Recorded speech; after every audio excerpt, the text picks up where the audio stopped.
बाला साहब ठाकरे, इनका रुतबा किसी बादशाह जैसा था। ये एक व्यक्ति पूरे मुंबई पर राज करता था। खुलेआम किसी को भी धमकी दे डालता था। अपने ही नहीं, विरोधी भी इनके दरबार में हाथ जोड़े खड़े रहते थे। इनका सपना मुंबई को भारत की राजधानी बनाना था। चांदी के सिंहासन पर बैठने के शौकीन बाला साहब का पूरा नाम बाल केशव ठाकरे था। किसी को भी खुलेआम धमकी देना हो या किसी को हक दिलाना हो, ये काम बाला साहब का रोज का था। सन 1992 में बाबरी मस्जिद ढहाने के बाद उनका एक इंटरव्यू खूब वायरल हुआ, जिसमें आपकी अदालत में रजत शर्मा द्वारा पूछे जाने पर सुना है बाबरी मस्जिद गिराने में शिवसेना का हाथ था, तो उनका जवाब था कि अगर ऐसा है तो ये मेरे लिए बहुत गर्व की बात है। 6 दिसंबर को अयोध्या में बाबरी मस्जिद का ढांचा गिराया गया तो शिवसेना ने, इसमें कोई शर्म की बात नहीं है। उनका एक किस्सा भी बहुत मशहूर है।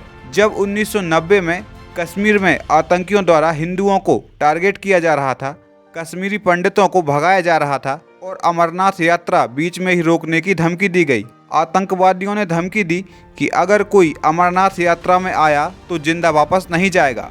तब बाला साहब का एक बयान आतंकियों को घुटने पर ले आया। बाला साहब का कहना था कि हज जाने के लिए फ्लाइट 99% मुंबई से जाती हैं। अगर अमरनाथ यात्रा रोकी गई तो मैं भी देखता हूं कि कोई मक्का मदीना कैसे जाता है। इसके अगले ही दिन अमरनाथ यात्रा फिर से शुरू हो गई। जो बाल केशव ठाकरे था, बाला साहब ठाकरे बन गया। इनका मुसलमानों के बारे में कहना था कि ये कैंसर की तरह फैल रहे हैं, इनसे देश को बचाना चाहिए, जो उस समय का सबसे विवादित बयानों में से एक था। आपकी इस बयान पर क्या राय है, कमेंट करके ज़रूर बताएं। बाला साहब का करियर एक बतौर कार्टूनिस्ट के तौर पर शुरू हुआ, जो एक कुशल राजनीतिज्ञ पर जाकर ठहरा। 1950 के समय टाइम्स ऑफ इंडिया के संडे एडिशन में इन्हीं के कार्टून छपते थे। इन्हें एक क्रांतिकारी कार्टूनिस्ट के तौर पर जाना जाता था। 1960 तक इन्होंने ये नौकरी भी छोड़ दी और 19 जून 1966 को बाला साहब ने एक संगठन की नींव रखी, जिसका नाम उन्होंने शिवसेना रखा। इनकी एक बात जो बहुत से लोगों को भाती थी, वो है बिना देखे घंटों तक भाषण देना, जिसके लिए लाखों की भीड़ घंटों तक खड़ी रहती थी। इनकी एक आदत, यूं कहें कि इनका एक रुतबा, जो आज तक किसी और में देखने को नहीं मिला। ये आज तक किसी से भी मिलने नहीं गए। सीएम हो या पीएम, चाहे कितना ही बड़ा सेलिब्रिटी क्यों ना हो, जिसको भी मिलना होता था वो इनके घर मातोश्री आता था, जिसमें नरेंद्र मोदी, माइकल जैक्सन और कई बॉलीवुड सेलिब्रिटी भी शामिल हैं। इनका सिर्फ रुतबा ही नहीं, शौक भी बिल्कुल बादशाह जैसे थे।